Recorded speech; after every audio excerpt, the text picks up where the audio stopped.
الحمد لله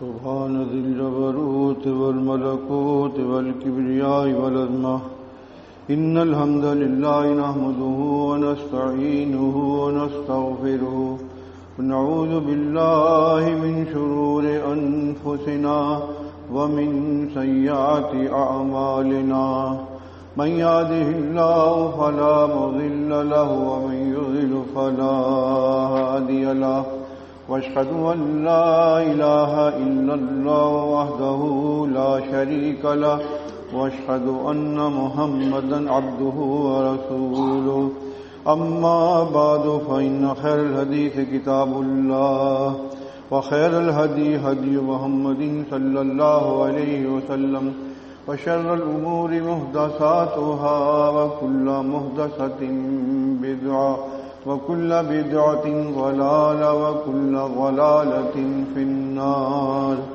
اللهم صل على محمد وعلى آل محمد كما صليت على إبراهيم وعلى آل إبراهيم إنك حميد مجيد اللهم بارك على محمد وعلى آل محمد كما باركت على إبراهيم وعلى آل إبراهيم إنك حميد مجيد۔ صحیح بخاری کا درس ویسے سنتے رہے ہیں آپ۔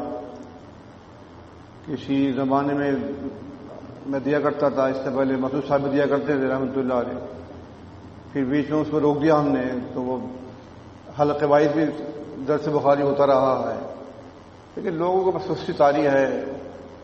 جو ہمارے جو عہدیداران ہیں کاموں میں لگے ہوئے ہیں، کاروبار میں لگے ہوئے ہیں، ایک یہ کام ہے نیک، اس کو جاری رکھیں۔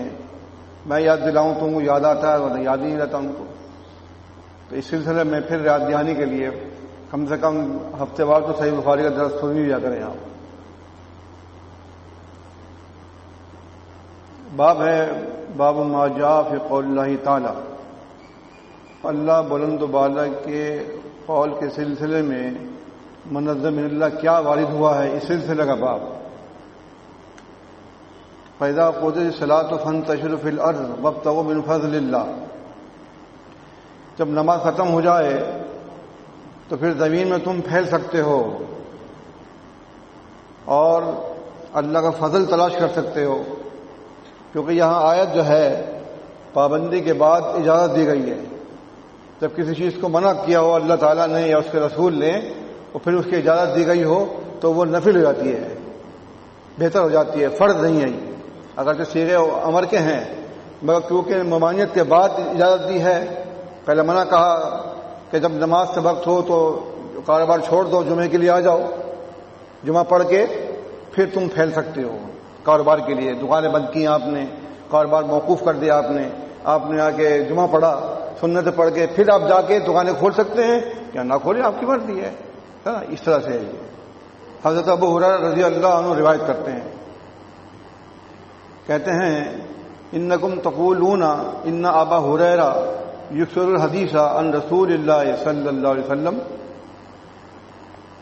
انہوں نے اعتراضاً جواب دیا لوگوں کو جو یہ اعتراض کرتے تھے کہ ابو ہریرہ حدیثیں بہت بیان کرتے ہیں، تو وہ جواب دے رہے ہیں ان کو کہ تم لوگ جو ہو کہتے ہو کہ ابو ہریرہ رسول اللہ صلی اللہ علیہ وسلم سے حدیثیں بیان کرتے ہیں کثرت کے ساتھ، وتقولون، اور تم یہ بھی کہتے ہو ما باب المہاجرین والانصار لا یحدثون عن رسول اللہ صلی اللہ علیہ وسلم بمثل حدیث ابی ہریرہ، اور تم یہ بھی کہتے ہو کہ مہاجرین اور انصار کا کیا ہے کہ وہ ابو ہریرہ کی حدیث کی طرح حدیثیں بیان نہیں کرتے، جس طرح کثرت سے ابو ہریرہ حدیثیں بیان کرتے ہیں تو مہاجرین اور انصار کیوں بیان نہیں کرتے؟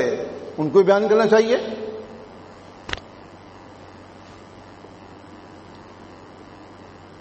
وَإِنَّ إِخْوَتِي مِنَ الْمُهَاجِرِينَ كَانَ يَشْغُلُهُمُ الصَّفْقُ بِالْأَسْفَاقِ۔ اب جواب دے رہے ہیں ابو ہریرہ رضی اللہ عنہ کہ میرے بھائی جو مہاجرین ہیں ان کو بازار کی خرید و فروخت سے مشغول کر دیا، وہ بازار میں کاروبار کرتے ہیں، کاروبار میں مصروف رہتے ہیں، لہذا وہ حدیثیں اتنی یاد نہیں کر پاتے جتنی حدیثیں میں یاد کر لیتا ہوں۔ وکنت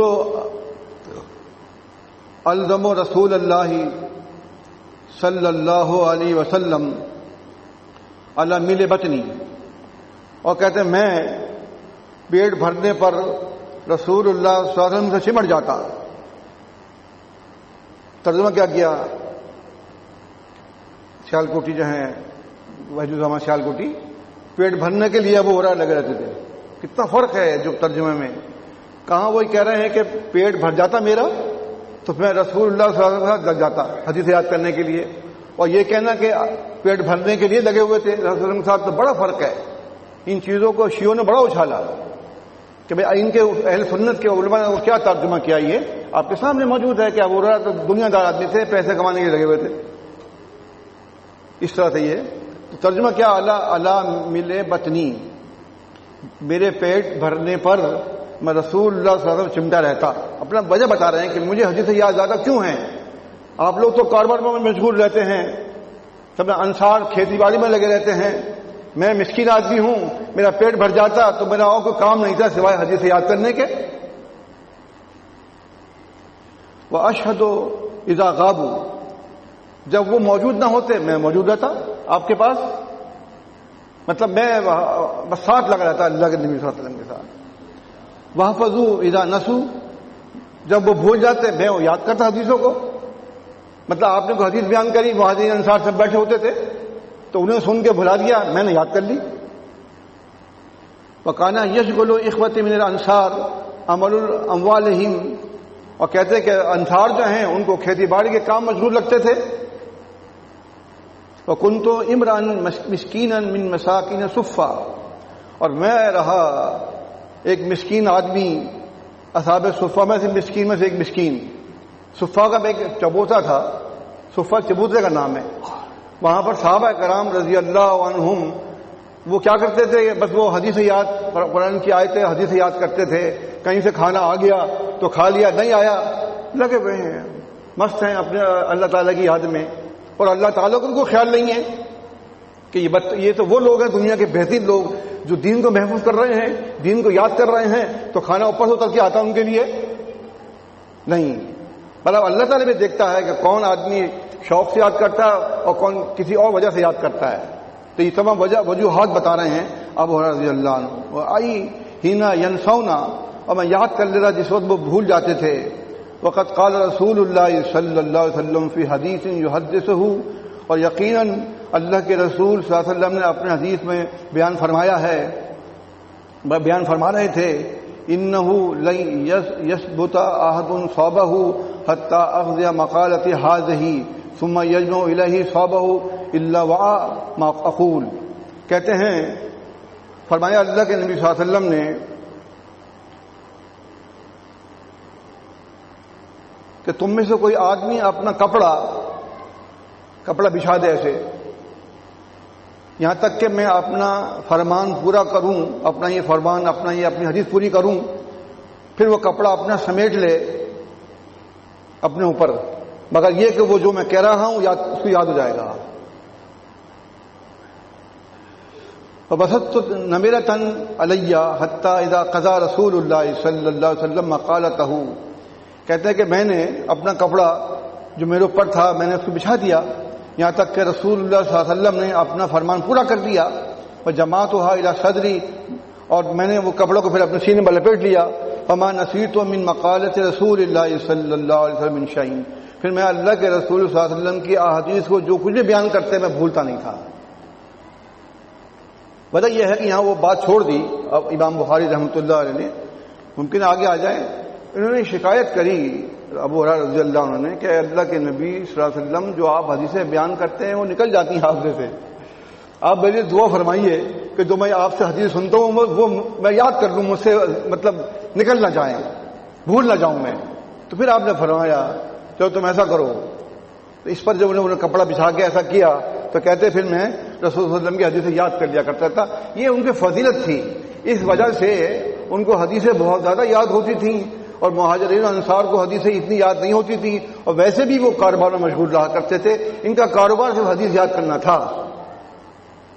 حدثنا ابراہیم السعد نبی ہے عن جدہ قال قال عبد الرحمن بن عوف رضی اللہ عنہ لما قدیم المدینہ تھا، عبد الرحمن بن عوف رضی اللہ تعالیٰ عنہ جو عشرہ مبشرہ میں سے ایک صحابی ہیں، بہت نیک آدمی ہیں، بڑے دیندار، جن کو آپ کہہ سکتے ہیں نہ ان کو عمارت کی طلب تھی نہ کسی اور چیز کی خواہش تھی، صرف دین اسلام کے لیے پتہ کہاں کہاں سے بھاگ کر مدینہ پہنچے عبد الرحمن بن عوف رضی اللہ عنہ۔ کہتے جب ہم مدینہ منورہ میں تشریف آئے، ہم لوگ آئے، آخا رسول اللہ صلی اللہ علیہ وسلم بینی و بین سعد بن ربیع، تو رسول اللہ صلی اللہ علیہ وسلم نے میرے اور سعد بن ربیع کے درمیان میں دو بھائی چارہ قائم کر دیا، بھائی بھائی بنا دیا۔ باہر سے آئے تھے نا، اس لیے ربیع وہیں کے رہنے والے تھے، سعد بن ربیع وہیں کے، اور یہ باہر سے آئے تھے، ان دونوں کو بلا کے کہا تم دونوں بھائی بھائی ہو۔ وقال سعد بن ربیع، سعد بن ربیع رضی اللہ عنہ نے کہا کہ انی اصل الانصار مالا فاقسم لک نصف مالی، انہوں نے کہا سعد رضی اللہ عنہ نے کہ میں انصار میں مال کے لحاظ سے بہت زیادہ مالدار ہوں اور میں آدھا مال آپ کو دیتا ہوں، اپنی آدھی جائیداد آپ کے حوالے۔ دیکھیں دل کی فرق ہے، دیکھیے آپ، جب تو لوگ آباد ہوئے مدینہ میں جا کر، ان کو عزت دی، ان کو اپنا مکان دے دی، اپنی عورت دے دی، اپنی سب کچھ قربان کر دیا ان لوگوں نے، تو مدینہ منورہ میں جو لوگ جاتا وہ آباد ہو جاتا۔ فانظر ای زوجی حویت نزلت لک عنہا، کہتے ہیں میری دو بیویاں ہیں، اس کی طرف تم دیکھو، تمہاری خواہش جس بیوی کی طرف ہو تو تمہارے لیے اس کو چھوڑ دوں، میں ہٹ جاؤں ہے۔ وَإِذَا حَلَّتْ تزوجتها، اور جب وہ پاک ہو جائے ماہانہ سے تو تم اس سے شادی کر لو، یعنی کہ دو بیویوں میں سے ایک بیوی میں تمہیں دیتا ہوں اور اپنے مال میں سے آدھا مال تمہیں دیتا ہوں۔ یہ قربانیاں ہیں جس کی وجہ سے اسلام کو تقویت ملی، اسلام ترقی کرتا چلا گیا۔ نہ ان لوگوں کو نہ پیسے کی خواہش تھی نہ بیوی کی خواہش تھی، چلو پیسہ تو آدمی دے دیتا ہے نا، لیکن اپنی بیوی دینا یہ ایک بہت بڑی قربانی تھی ان کی۔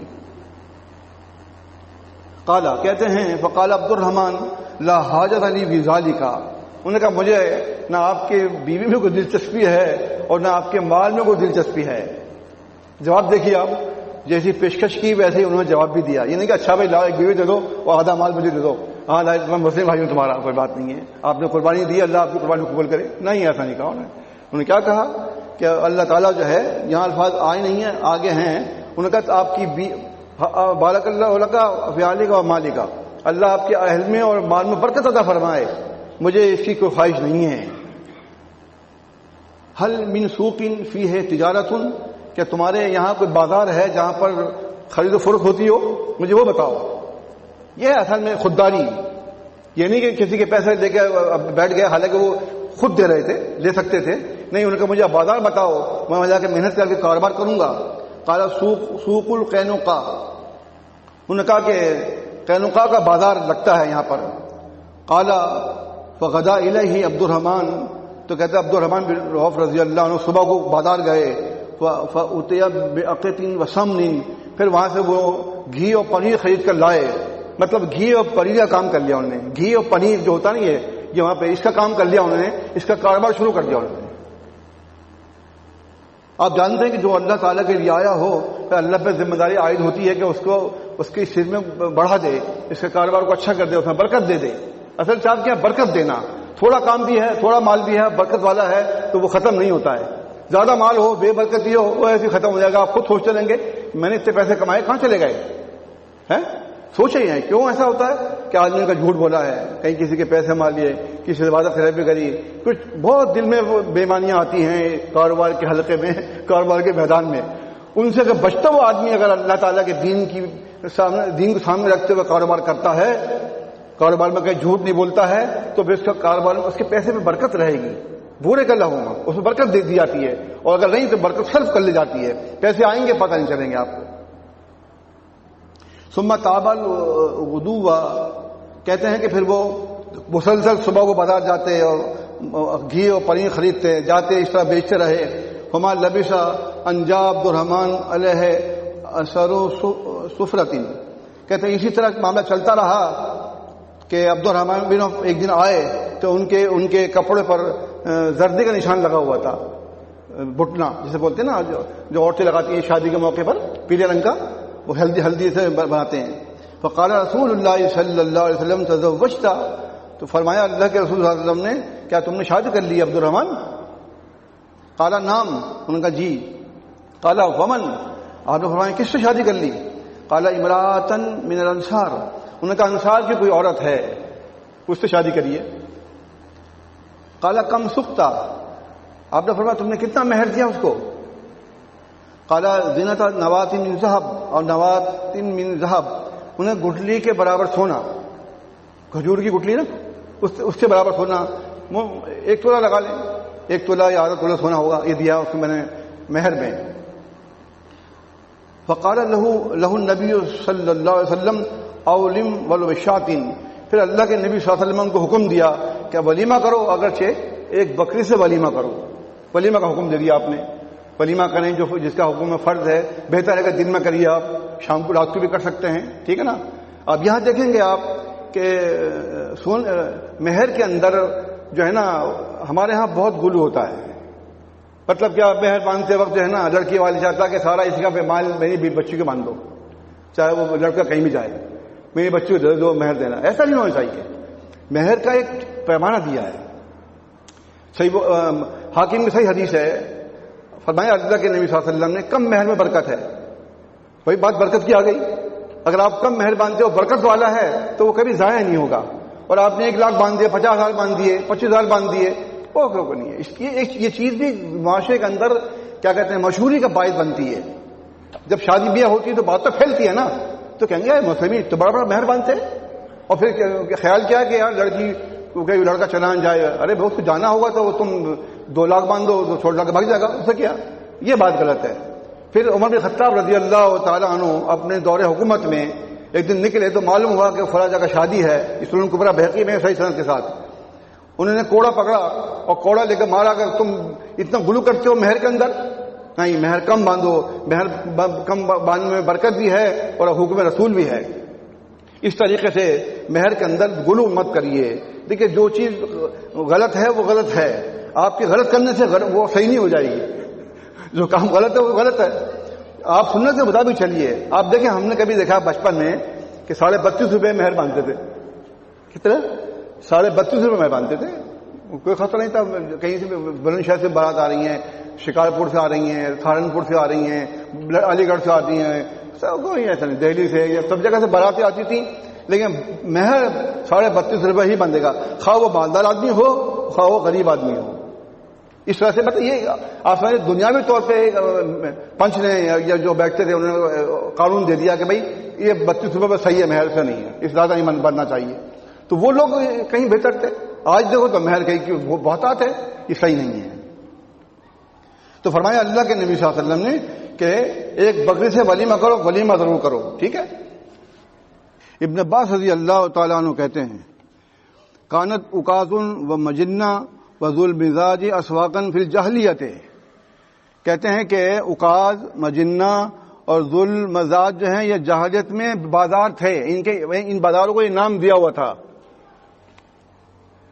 فلما کان الاسلام ہو، پھر جب اسلام آ گیا، فکانہم تأثموا فیہ، تو گویا کہ اس میں بازار میں جانے کے لیے لوگ گناہ سمجھنے لگے کہ یہ ایسے نام ہیں جاہلیت کے نام تھے، ان بازاروں میں جاؤ نہیں، گناہ سمجھتے تھے. حالانکہ کوئی پابندی اوپر سے نہیں تھی، ان کا اپنا خیال تھا. فنزلت، پھر آیت نازل ہوئی لیس علیکم جناح ان تبتغوا فضلا من ربکم فی مواسم الحج. فرمایا اللہ تعالیٰ نے تم پہ کوئی گناہ نہیں ہے کہ تم اپنے رب کا فضل تلاش کرو حج کے دنوں میں، حج کے موسم میں، حج کے زمانے میں. کیوں ایسے ہوتا، بعض لوگ حج کرنے جاتے تھے تو وہ کاروبار بھی کر دیا کرتے تھے، تو اس کو انہوں نے غلط قرار نہیں دیا اللہ تعالیٰ نے. بس نیت یہ ہوگا ہم حج کرنے جا رہے ہیں، نہ کہ نیت یہ ہوگا ہم کاروبار کرنے جا رہے ہیں حج بھی کر لیں گے. نہیں، حج کرنے جا رہے ہیں، کوئی تھوڑا بہت کاروبار شاید وہ بھی کر سکتے ہیں آپ، اس کی اجازت دی ہے. فقرأها ابن عباس، اور ابن عباس رضی اللہ عنہ نے یہ آیت تلاوت فرمائی. باب الحلال بین والحرام بین بینہما مشتبہات، کہ حلال بھی ظاہر ہے اور حرام بھی، اور ان دونوں کے درمیان میں کچھ شبہ والی چیزیں ہیں. مشتبہ مانے شبہ ڈالتی ہیں چیز، وہ ہے. حضرت نعمان بن بشیر رضی اللہ عنہما بیان کرتے ہیں کہ اللہ کے نبی صلی اللہ علیہ وسلم نے فرمایا الحلال بین والحرام بین بینہما امور مشتبہۃ، حلال بھی ظاہر ہے اور حرام بھی ظاہر ہے، ان دونوں کے درمیان کچھ ایسے کام ہیں جو شبہ والے ہیں۔ فمن ترک ما شبہ علیہ من الاسم کان لمن استوانا اترکا، جس نے ان چیزوں کو چھوڑ دیا جو گناہ کے سلسلے میں شبہ ڈال رہی تھی، تو جو وہ کام جو واضح ہیں وہ ان کو بدرجہ اولا چھوڑ دے گا۔ جو آدمی شبہ والے کاموں کو چھوڑ دے تو وہ کام جو واضح منع ہیں ان کو پہلے چھوڑ دے گا۔ وہ اگر شراب پینا ہے، کوئی تمباکو والی چیزیں کھانی ہیں، سگریٹ پینا ہے، تمباکو کا پان کھانا ہے، یہ حرام چیز ہے واضح طور پر، کوئی ایسی چیز جو شبہ والی ہو اسی سلسلے میں، جب اس کو چھوڑ دے گا جو واضح چیز ہے اس کو پہلے چھوڑ دے گا، وہ یہ مطلب ہے۔ تو ایسے تمام چیزوں میں اس کا اطلاق ہو سکتا ہے۔ فمن اشترى على ما يشك فيه من الاسم او شك ان يواقع ما استوانا، اور جو آدمی ان چیزوں پہ جرأت کرے گا گناہ کے سلسلے میں جو شک ڈالتی ہیں، تو قریب ہے کہ وہ اس میں بھی واقع ہو جائے گا جو واضح حرام ہیں۔ سمجھ گئے؟ ایک چیز جو شبہ والی چیز ہے اس میں جا پڑتا ہے وہ ہے، تو جو شبہ والی چیز جا پڑے گا جو واضح حرام ہے وہ بدل جو اولا چلا جائے گا، اس کو پہلے کر بیٹھے گا۔ تو یہی بات ہے۔ جس روزہ ہے، روزے میں آپ حلال چیزوں کو چھوڑ دیتے ہیں، آپ کو پتا ہے کہ روزہ ہے میرا، مجھے اس سے بچنا ہے۔ اگر آدمی روزے ہی میں جو واضح چیز ہے روزے میں کھا لے تو جو اس کے علاوہ تمام جگہ پر کھاتا پھرے گا، پھر تو وہ اس طرح سے آپ اس کو اندازہ لگائیں۔ والمعاصی ہم اللہ، کہتے ہیں جو نافرمانی والی چیزیں ہیں وہ اللہ کی چراگاہ ہے۔ من یرتا حول الحما یوشک ان یواقعہ، تو جو آدمی اللہ تعالیٰ کی چراگاہ کے قریب اپنے جانور چراتا ہے، قریب ہے کہ اس میں واقع ہو جائے گا۔ اس کی مثال یوں بھی دی جاتی ہے، بادشاہ کی چراگاہ ہے، اس کی باؤنڈری کھینچی ہوئی ہے، لیکن جو آدمی چرواہا جانور لے کر وہاں سے گزر رہا ہے بادشاہ کی چراگاہ کے پاس سے، تو کیا ہوگا؟ کوئی بھی جانور ہے، اسے تو پتہ نہیں ہے، تو کوئی بھی چھلانگ لگا کے وہ بادشاہ کی چراگاہ میں کود جائے اور وہاں سے گھاس چل لے اور وہاں کا جو بادبان ہے اسے پکڑ لے اور بادشاہ کے سامنے پیش کر دے تو پکڑا گیا چروایا۔ تو وہ کہے گا جی میں کیا کروں، بکریاں ہیں، میں تو کچھ کر نہیں سکتا، ہے تو بے زبان ہے۔ اس سے کہا جائے گا تم گزرے تو یہاں سے، تمہیں یہاں سے گزرنا ہی نہیں چاہیے تھا، جب تمہیں پتا کہ بادشاہ کی چراگاہ ہے اور یہ جانور بے زبان کود سکتے ہیں تو تم دور سے جاتا نکل کے تم نے یہاں سے کیوں گزرے؟ یہ تو ایسے لوگ جو سمجھدار لوگ ہیں، جو متقی اور تقوی شیار لوگ ہوتے ہیں، وہ اللہ تعالیٰ کی حرام کردہ چیزوں کے پاس سے بھی نہیں گزرتے، یہ اس کا مطلب ہے۔ تو آپ اس کو دھیان رکھیں کہ جو حلال حرام تو واضح ہیں، لیکن جو ان کے بیچ میں بھی شبہ کی چیزیں ہیں ان کو چھوڑ دینا ہی بہتر ہے، تاکہ اللہ تعالیٰ ہمیں تقوی ہوشیار بنائے۔ بابا تفسیر مشبہات کی تفسیر سنیے آپ۔ مشبہات کون سی چیزیں ہیں؟ آپ کو تھوڑا سا اور اندازہ ہو جائے گا۔ حسان بن ابی سنان رحمۃ اللہ علیہ کہتے ہیں ما رأیت شیئا اہون من الورع، کہنے کہ میں نے نہیں دیکھی کوئی چیز جو پرہیزگاری سے بہتر ہو، پرہیزگاری سے بہتر کوئی چیز نہیں ہے دنیا میں۔ اس لیے کہا اللہ تعالیٰ نے ہدی للمتقین، ہدایت متقین کے لیے ہے۔ دا ما یریبک الی ما لا یریبک، تم چھوڑ دو جو چیز تمہیں شک میں ڈال رہی ہے، اس طرف جاؤ جو چیز شک نہیں ڈال رہی ہے، جو چیز جس پہ شک نہیں ہے ادھر چلے جاؤ، جو شک ڈال رہی ہے اسے چھوڑ دو۔ ترمذی کی صحیح حدیث ہے یہ، امام بخاری باب میں لے کر آئے ہیں، وطن میں نہیں ہے، کیونکہ امام بخاری کی شرائط ہیں یہ حدیث پوری نہیں کرتی، لیکن امام ترمذی لے آتے ہیں۔ امام بخاری کی شرائط سخت ہیں، وہ ان راویوں سے روایت کرتے ہیں جو بڑے بڑے امام ہیں اور وہ مطمئن ہو جائیں کہ ہاں یہ راوی ٹھیک ہے۔ اور اس کی یہ وجہ بھی ہے کہ جو صحیح بخاری اور لکھی گئی اور پھر انہوں نے پیش کر دیا استادوں کے سامنے، اگر اس میں کوئی چوک ہوتی تو وہ پکڑ لیتے استاد ان کے، پھر ان کے معاصر جو خلاف فیلو وہ پکڑ لیتے، یا پھر تلامید وہ پکڑ لیتے۔ مطلب ان میں سے کسی نے بھی کوئی چیز اس میں سے نہیں پکڑی، بلکہ صحیح بخاری پڑھنے کے بعد انہوں نے کہا ہو امام بخاری کے کیا کہنے، انہوں نے اپنی کتابیں پیش کر دیں مقدمہ فتح الباری میں ہے، ساری اس کی وضاحتیں لکھی ہوئی ہیں، اس کی تمام سند کے ساتھ بیان کیا امام جو ہے امام ابن حجر رحمۃ اللہ علیہ نے۔ تو معلوم یہ ہوا کہ صحیح بخاری کے اندر حدیث کوئی ضعیف نہیں آ سکتی، اس لیے کہ اس کو سینکڑوں اماموں نے دیکھا ہے۔ صرف امام بخاری اگر دیکھتے اور ان کے سامنے پیش نہ کرتے پھر تو یہ شک جاتا تھا کہ آدمی یہ غلطی ہو سکتی ہے، لیکن جب انہوں نے لکھ کر ان کو بتا دیا اور پیش کر دیا تو پھر معاملہ ختم ہو گیا۔ پھر امام بخاری کی احتیاط دیکھیں کہ ہر ایک حدیث پر 2 رکعت استخارہ کی پڑھتے، پھر اس کو درج کرتے صحیح بخاری میں، غسل کرتے، استخارہ کرتے، 2 رکعت نماز پڑھ کے پھر اس کو نقل کرتے۔ کتنی احتیاط برتی انہوں نے اس معاملے میں۔ تو اس احتیاط کو ان کے اساتذہ، ان کے معاصر، ان کے تلامید نے بھی اس کو اوکے کیا کہ آپ کی سب حدیث صحیح ہے۔ اس کے اندر آج کوئی کہتا ہے تو وہ غلط ہے، وہ خود ضعیف ہے، صحیح بخاری میں کوئی حدیث ضعیف نہیں ہے۔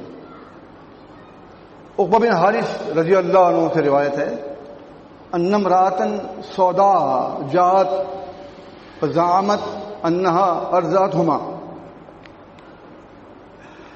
کہتے ہیں کہ ایک کالی عورت آئی، اس نے دعویٰ کیا کہ اس نے مجھے اور میری بیوی کو دونوں کو دودھ پلایا ہے۔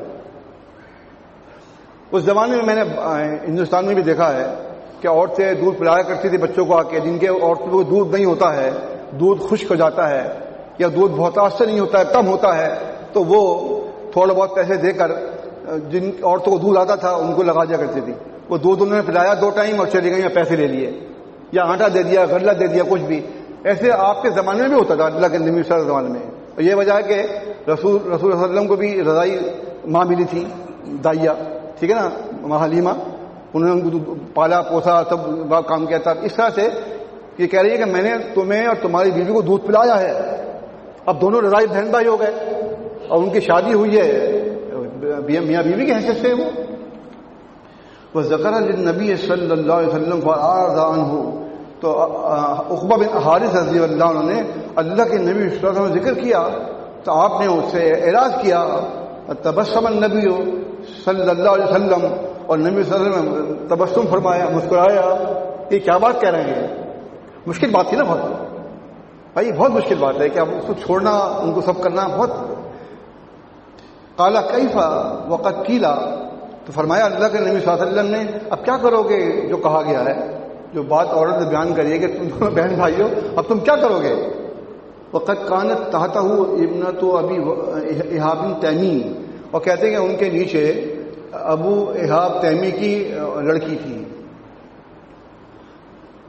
تو اب یہاں پر یہ بات چھوڑ دی امام بخاری نے، دوسری روایتوں میں موجود ہے کہ رسول اللہ صلی اللہ علیہ وسلم فرمایا، فرقا رسول صلی اللہ علیہ وسلم نے ان کا نکاح فسخ کر دیا۔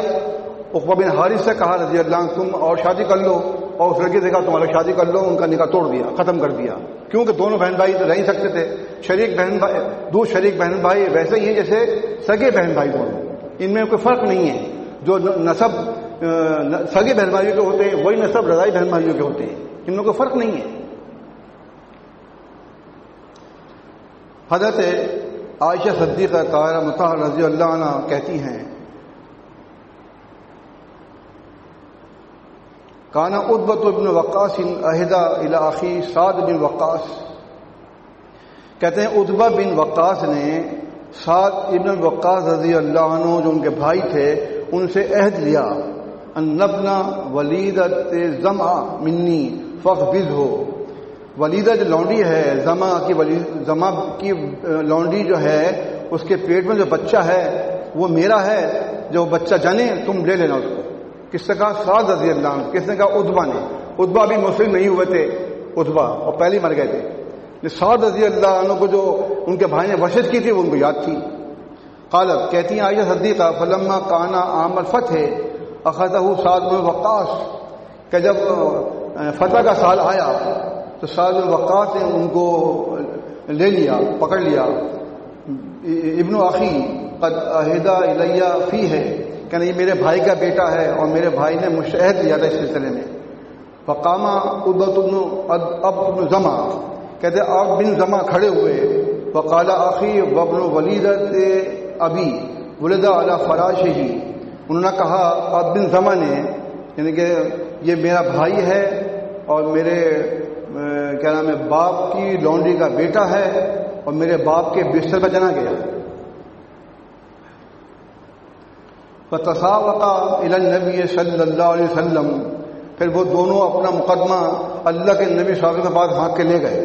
فقال سعد نے کہا کہ یا رسول اللہ ابن اخی کانا قد عہد الیہ فیہ، تو انہوں نے کہا کہ یہ میرا بھائی کا بیٹا ہے اور میرے بھائی نے اس سلسلے مجھ سے عہد دیا تھا کہ تم اس کو لے لینا۔